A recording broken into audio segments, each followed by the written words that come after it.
ya en la recta final, pues estamos escuchando una muestra de las inconformidades, Lorena, que hemos sido testigos en los últimos días, conflictos porque no hay dinero. Todo el mundo señala finanzas, que no les pagan ni a proveedores, ni a constructores, ni a trabajadores, ni a jubilados. Un desastre total, el caos. ¿Cómo llegamos a esto?, se preguntan algunos, y yo pregunto, ¿dónde está el dinero? ¿Tú sabes, Lorena? Mira, esa es una buena pregunta, y hay un dato que me gustaría darte, y es decirte que esta legislatura autorizó 1.400 millones de pesos inicialmente, después 1.500 millones de pesos para que Fonden le diera otros 1.500 millones de pesos. El último fue de 4.130 millones de pesos, 134 me parece que fue el último. En total nosotros autorizamos más de 9.500 millones de pesos. ¿Y cómo es posible? El Congreso del Estado, en total, entre lo de Fonden, lo último que autorizamos, 4.130. Esto sin mencionar lo que autorizamos de los municipios, por ejemplo, del municipio del centro, que ahorita anda haciendo fuentes y jardines y poniendo macetas y tirando cosas para poder justificar ciertas cosas. Pero bueno, una de las ventajas que hay es que todos estos recursos que el Congreso del Estado auditó, el Congreso del Estado, la próxima legislatura, tiene la facultad, como por supuesto lo tenemos nosotros ahorita, de auditar el destino de esos recursos. Entiendo que hay mucha información que no se les ha dado al gobierno entrante, y que seguramente no se les va a dar, pero es muy simple. El Congreso del Estado puede auditar todos estos préstamos o empréstitos que nosotros como Congreso del Estado autorizaron para saber exactamente en qué se invirtieron, porque siempre se nos daba un catálogo de obras para justificar la aplicación de esos recursos financieros, como es el caso de los del Fonden, que incluso había una discusión muy fuerte hacia el interior de la bancada en el Congreso del Estado, porque eran obras que ya estaban hechas, y entonces no las enumeraban ahí como una justificación para la autorización de estos empréstitos para Fonden. ¿Por qué? Porque el gobierno del Estado no tenía dinero para el pago de los fondenes en las inundaciones, pero nosotros no podíamos negarnos a hacer esas autorizaciones, porque el argumento era que era responsabilidad de los legisladores que no se bajaran los recursos del Fonden y que los ciudadanos iban a pagar los platos rotos si esos recursos no se autorizaban. Entonces era un chantaje permanente que había a los diputados para que nosotros autorizáramos. Entonces aquí es verdaderamente penoso que lleguemos a estos extremos. En el caso de los jubilados, a mí me tocó hacer varias gestiones ante el Instituto de Seguridad Social, ante el ISET, por parte del Congreso del Estado, para que se les pagaran sus pensiones, para que se pagaran sus fondos de retiros, y no había dinero. Entonces te decían que es que no había liquidez. Entonces, ¿dónde está el dinero? Seguramente en la bolsa de alguien. Se lo robaron. Es que ¿cómo te explicas que desaparezcan tal cantidad de dinero? Mira, mi cálculo es, Emanuel, y eso el tiempo dirá si tengo o no tengo razón, que la deuda de gobierno del Estado de Tabasco asciende entre 25 y 30 mil millones de pesos. Un moreirazo. Va a ser un granierazo. Yo creo que se tiene que revisar la legalidad de muchas cosas, incluso de los actos de la Cámara, que se tienen que revisar el destino de los recursos públicos. No es justo que quienes menos culpa tienen, como son los ciudadanos, incluyendo a los jubilados, a los beneficiarios del Seguro Popular, a la gente que requiere de una atención médica, no pueda tener ni lo más elemental, que es un derecho humano como es el derecho a la salud. Voy a hacer un paréntesis porque me informan que está cerrada la carretera a Frontera por una carambola en El Espino. O sea, hay problemas en la carretera a Cárdenas porque lo han bloqueado jubilados del ISET. Por otro lado, está cerrada la carretera Frontera por una carambola a la altura del Espino, como en el kilómetro 30 más o menos. Es un caos, ya me puedo imaginar. Así que bueno, pues avisando a la gente para que tome sus previsiones. 10:06. Se lo robaron, dices, debe estar en la bolsa de varios. ¿Qué debe de hacer el gobierno de Arturo Núñez una vez que asuma como gobernador constitucional? Revisar la legalidad revisar la legalidad, por ejemplo, en el tema de la aprobación de la cuenta pública del Ejecutivo.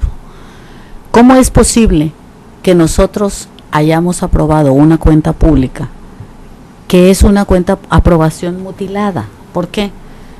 Porque no se incluyó en el muestreo del informe de resultados del que hizo el órgano superior de fiscalización una evaluación o un muestreo a la Secretaría de Finanzas, que es la instancia responsable del manejo de los recursos públicos.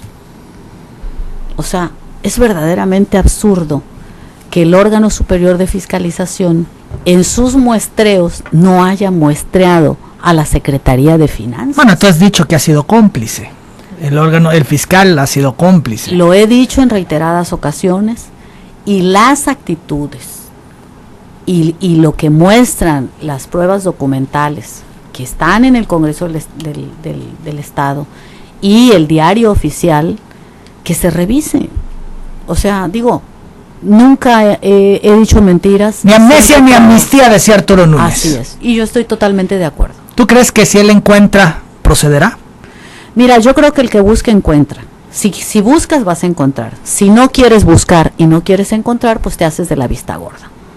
Entonces, yo creo que ya dependerá de la voluntad ciudadana. Al final va a ser un asunto de voluntad, Lorena. ¿Crees que hay elementos para poner en juicio a varios? Es un asunto del Congreso del Estado y dependerá de la próxima legislatura que hagan una revisión para que se pueda sanear las finanzas. ¿Tú crees que hay elementos suficientes? Yo creo que hay elementos sobrados para actuar en consecuencia, si se quiere actuar. Esto entonces es un asunto de voluntad. Sí, es un asunto de legalidad. Pero también si de quieres voluntad. Continuar, sí, no, de ilegalidad. Si quieres continuar en la ilegalidad y aceptar una ilegalidad manifiesta, no hagas nada. Si quieres restituir la legalidad, la constitucionalidad, tienes que hacer algo. ¿A quiénes tendrían que revisar? A todos, me vas a decir, no, pero en particular. No, es que sabes que no se trata de revisar a alguien en particular, se trata de revisar todo el esquema de calificación de cuentas públicas, todo el esquema de justificación, y en función de eso seguro encontrarás. El centro de todo se llama órgano superior de fiscalización. ¿Y va ahí a pasar vas a algo encontrar, con el mismo fiscal pues ahora en esta administración? Que se queme, ¿no? Como se quemó mi casa. Ya lo advertía el diputado Martínez, ¿no? Que pretendían quemar la documentación, ¿no? Entonces digo, Rullán sabe lo que ha hecho y sabe también cuál es su situación. Pero ¿se atreverán de llegar a esos extremos? Mira, yo no lo sé, yo no quiero especular. Lo que creo que lo responsable es, y lo honesto es, que se revisen las cosas y que, bueno, si lo que estoy comentando es una especulación, bueno, ya lo sabremos en su momento, ¿no? Mira, a mí me parece que la situación es muy difícil para Andrés Garnier, es un cierre verdaderamente terrible. Creo que ni en sus peores pesadillas pensó que pudiera ocurrir algo así, que estallaran las cosas antes de entregar el gobierno. Esa es una ventaja para el gobernador entrante, que no le estallaron los problemas a él, sino se hizo en la fase previa. Y me parece también que es muy riesgoso. ¿Por qué? Porque el gobierno de Arturo Núñez va a ser un gobierno de crisis. Le va a tocar manejar la crisis, eso lo obliga a él a tener un equipo o a elegir un equipo de colaboradores que sean experimentados, que sean gentes eficaces y que den resultados rápidamente. Porque los ciudadanos creen que porque hubo un gobierno ineficiente, el 1 de enero automáticamente las cosas se van a resolver por decreto, con una varita mágica, que ya va a aparecer los hospitales operando al 100% de eficacia, que van a aparecer medicamentos, alcohol, gasas, material quirúrgico, en fin. Y desafortunadamente las cosas no van a ser así. Todo va a llevar un proceso, eso es evidente. Eso lo tenemos que tener claro. Pues. Sobre todo por tan mal que están las cosas, por cómo se entrega, verdaderamente. En un estado quebrado, aunque no haya una declaratoria. Así es, está colapsada las finanzas públicas, es un asunto de colapso. Está colapsado los servicios de salud, están colapsados los servicios de transporte, de vialidad. ¿Por qué? Porque una cosa te lleva a la otra. Entonces yo creo que hay muchas cosas que no abonan para que las cosas se den de otra manera, pero se tiene que ir trabajando en función de eso, y se tiene que ir enterando a la administración entrante de cómo están las cosas. No les dan información, el silencio total de finanzas, un secretario que no comparece, que no da la cara, que no sale, que no dice, que no precisa. No era ya la altura de las circunstancias por la magnitud del problema que hasta el propio gobernador hubiese encabezado una rueda de prensa, una convocatoria a los medios de comunicación de cara a informar a los ciudadanos para precisar por qué no hay dinero, por qué es la situación de crisis en el sector financiero del Estado, por qué no se le han podido pagar a proveedores, a constructores, a jubilados, a trabajadores, ni siquiera lo que por ley le corresponde. O sea, no me explico cómo no han salido a precisar dónde está el dinero, es la pregunta. Y no lo van a hacer, Emanuel, pero hay una mezquindad ahí, y esa es una mezquindad manifiesta, lo que tú señalas. No se les está dando información. Mira, ya defenestraron en el Estado, ya nos tienen en quiebra, ya tienen a los ciudadanos en la indefensión total en muchos sentidos, como el tema de salud, en el caso de los jubilados, como la parte alimentaria, que es un derecho humano que inviolable debería ser sagrado, y bueno, aquí se está violentando todo eso, y yo creo que hay cosas que todavía en el futuro podemos hacer si nos aplicamos y hacemos cada uno la parte que corresponde. Hablo de una mezquindad, y esa es el ocultamiento de información. Llega la administración entrante en el aire. ¿Por qué? Porque no le están dando verdaderamente la información que requieren para tomar decisiones y tomar las medidas que corresponda. Entonces tendrá que ir improvisando la siguiente administración. ¿Por qué? Porque les va a costar mucho trabajo ir encontrando cosas, porque vienen en blanco, sin el conocimiento de cómo se ha manejado la administración pública estatal, dónde están los puntos álgidos de la administración, cuáles son los resortes que tienen que tocar. Les va a costar mucho tiempo llegar a ellos. Descubrirlo, ¿no? Descubrirlo, exactamente. Porque tienen todo el tablero de control, pero si no saben para qué es cada botón, cuando lo vengan a aprender, ya la crisis habrá rebasado los extremos. Por eso hablo de la mezquindad. Se les tiene que dar un diagnóstico real para que de inmediato la siguiente administración actúe y vaya resolviendo sobre la marcha los problemas. Y aquí el asunto son los ciudadanos, o sea, lo estamos viendo ahorita con los proveedores, con los constructores que tienen que bloquear calles porque han hecho quebrar empresas que ya deben ese dinero que no se los ha pagado. En el tema de los jubilados y pensionados, en el tema del sector salud, en el tema del sector educación, en fin, es interminable pues la crisis y los problemas que está generando. La quiebra es inminente aunque no lo declaren, el Estado está en quiebra financieramente hablando porque no hay liquidez. Entonces son de las cosas que Arturo Núñez tiene que asumir y llegar a resolver. Por eso necesita como secretario de gobierno un secretario eficiente que tenga interlocución con todos los actores políticos, que sea eficaz, que sea un interlocutor confiable, que tenga un secretario de finanzas que conozca las finanzas públicas y que tenga una idea de cómo están las cosas, que tenga un planeador que haga la parte que corresponde. Aquí en una ocasión hablamos que había faltado al gobierno de Granier y yo había dicho que no tenía un agente de planeación que verdaderamente hubiera hecho su trabajo. En fin, yo creo que es una enorme responsabilidad la que tiene el gobernador Arturo Núñez en la integración de su equipo de trabajo.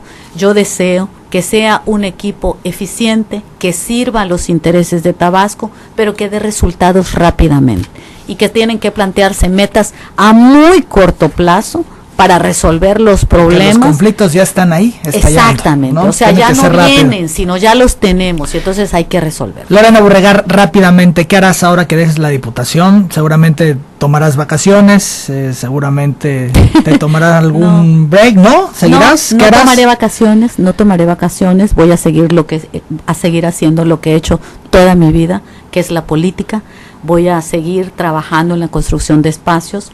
Te vas a meter al partido. Ya me dices no vas por la dirigencia, pero sí vas a impulsar algún proyecto. Voy a impulsar un trabajo político de fortalecimiento, de cierre de filas, de reencuentro con el priismo, de reintegración de un equipo, porque hay mucha gente que tiene aspiraciones, que quiere seguir haciendo política, como es mi caso y como es el de muchos amigos. Y bueno, hemos decidido sumar intereses y propósitos comunes para ir juntos en una aventura de trabajo, de fortalecimiento al partido, de impulsar la reconstrucción del PRI con la gente adecuada, sentarnos con quien haya que hacerlo para contribuir a que las cosas en el partido se den de la mejor manera. Quienes somos políticos y queremos seguir haciendo política, tenemos que tener un partido fuerte, un partido competitivo. Hoy tenemos una oposición que gobierna y que tenemos que remontar una mala imagen que tenemos como partido político gobernante. Por eso el electorado nos sacó del gobierno, nos retiró su apoyo. Entonces tenemos que reconstruirnos, y si queremos ir a una elección intermedia como es la próxima elección para elegir diputados federales, para elegir presidentes municipales y diputados locales, tenemos que reconstruirnos como partido.